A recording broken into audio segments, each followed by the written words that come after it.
În episodul de azi din Romontania. Măcațăr pe ruine, o ciupercă mi arată drumul, ne ia cu rău de înălțime.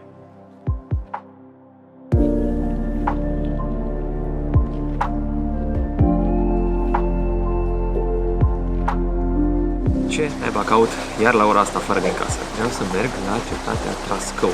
Am lăsat mașina în sat, iar din punctul ăsta mai am cam jumătate de oră de mers. Așa că trebuie să mă grăbesc dacă vreau să prind meseritul.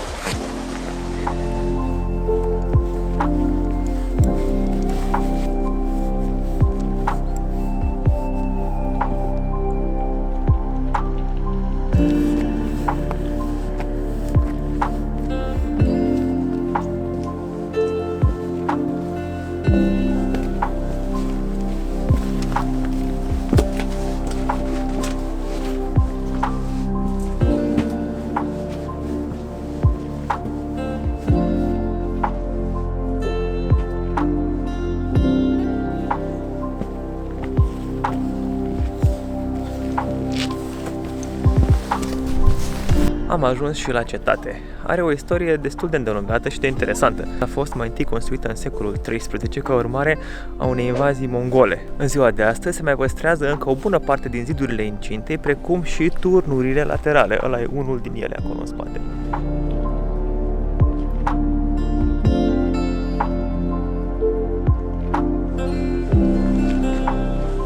În 1470, cetatea asta a fost confiscată de Matei Corvin și dată voivodului Transilvaniei, urmând ca mai apoi, în 1510, să fie redată nobililor de Trascău, cei care au construit-o inițial.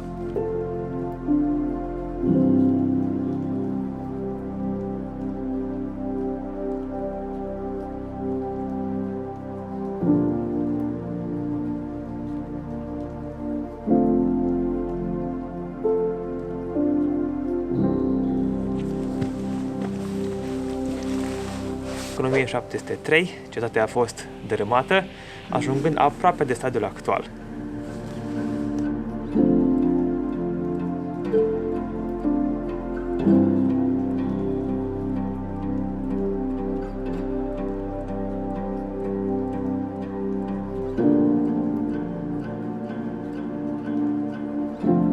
În concluzie, dacă sunteți în zona Remetea Colțești, nu aveți cum să ratați drumul până la cetatea asta. Odată ajunși aici sus în vârf, nu veți dori să mai plecați. Viul este superb.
Soarele răsărind acum de-a binelea, am coborât de pe ziduri și m-am întors în Remetea. Suntem de de câteva zile în Remetea, însă nu am prea bătut localitatea la pas. Primul loc pe care vrem să-l vizităm astăzi este o moară care se află undeva aici în spatele meu, care datează încă din secolul XVIII. Hai să intrăm să vedem cum arată. Moara de apă de aici e cea mai veche de tipul ei din Transilvania. Înăuntru, un domn ne-a explicat cum funcționa. Doamna Clara Curotcoi a avut 7 mori aici în apele astea jos și a dat la oameni săraci și ei mecenat. Aici în urma, grâu, porumbii și fluguri. Acolo goleam cu curusul, este o piatră jos, ala vârte, cum învârtea, măcina, punea făina aici. Lua morarul ăsta, punea aici la sac, îmi plac sacul. Punea 3 clopuri la cald ce au fost măcinate ducea în sat, ce au dat oamenii aducea.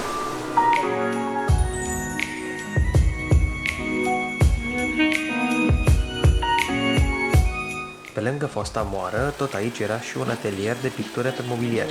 Hai. Asta nevasta mea pictează și eu fac mobilier. Foarte frumos. Da. Mulțumesc. La final am ieșit să vedem și Rota Morii.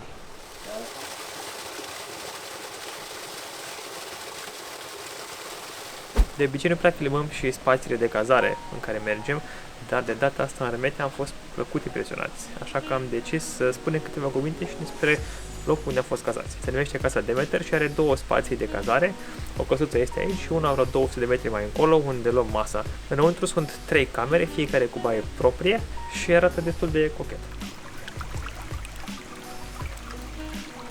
O altă chestie specifică zonei sunt numerele de la poartă pictate manual.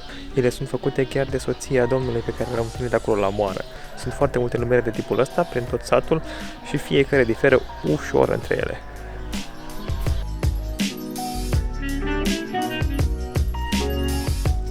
Ok, am ajuns acum și la al doilea spațiu de cazare, Casa Demeter. O să intru acum înăuntru și o să vă arăt câteva cadre și din interior.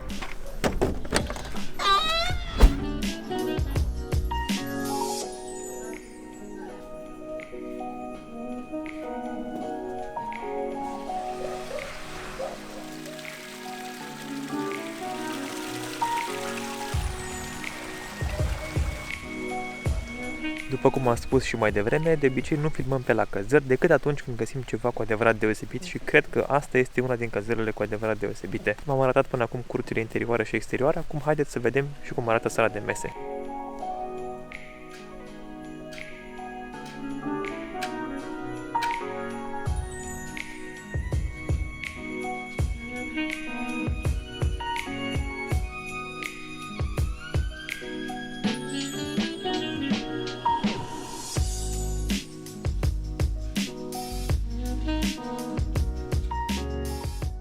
Ne-am încheiat seara cu o cină la gura sobei, pentru că a doua zi urma în sfârșit să luăm Remete la pas.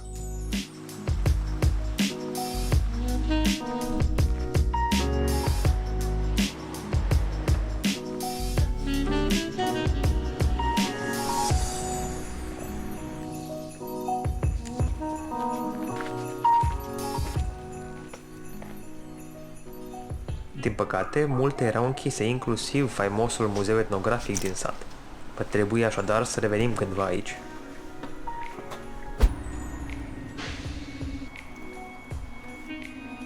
Și începând cu aproximativ 30 de ani în urmă, s-a luat decizia ca orice casă de aici să nu fie demolată și reconstruită, ci doar recondiționată.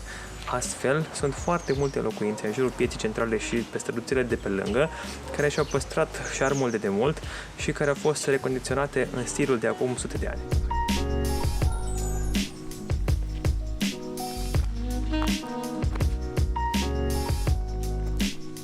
Însoțiți de câini, ne-am continuat plimbarea pe ulițele satului, unde am observat că multe din case aveau un stil similar al construcției gardului, a porții, dar și numere de la poartă similare.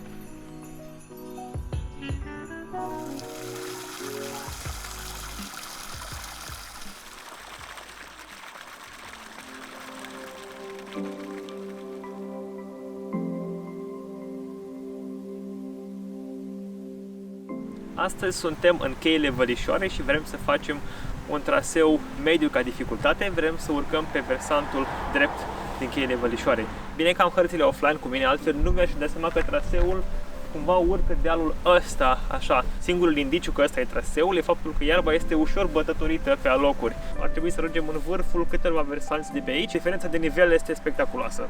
Hai să vedem!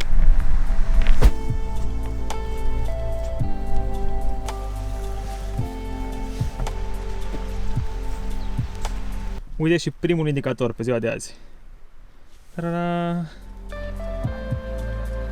Tocmai am dat peste panoul 2 de pe traseul ăsta, aparent sunt panouri pe aici, habar n-aveam și cred că panoul 1 era mai la vale la începutul traseului, dar am trecut repede pe lângă el.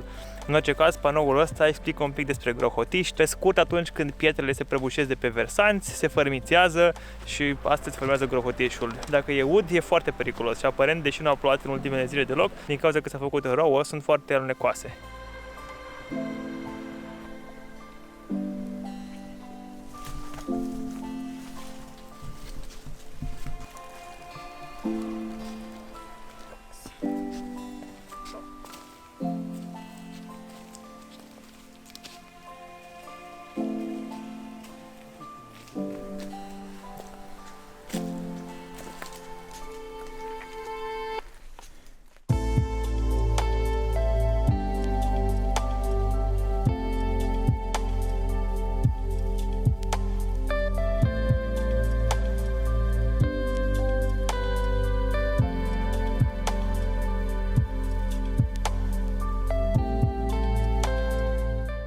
Traseul cu cerc roșu.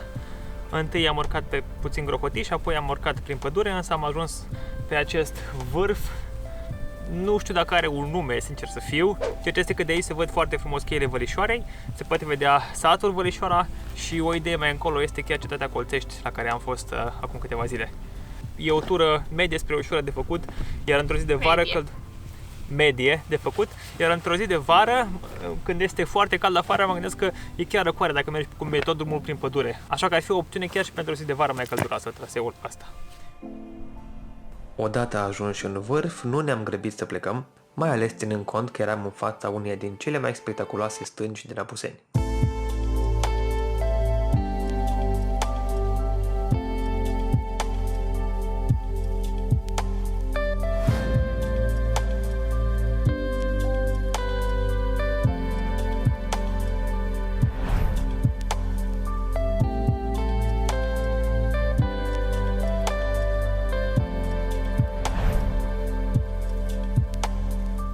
Cumva tot reușim să sărim panouri, așa că acum am ajuns direct la panoul cu numărul 6. Ăsta este despre favoriții Silviei, șerpii.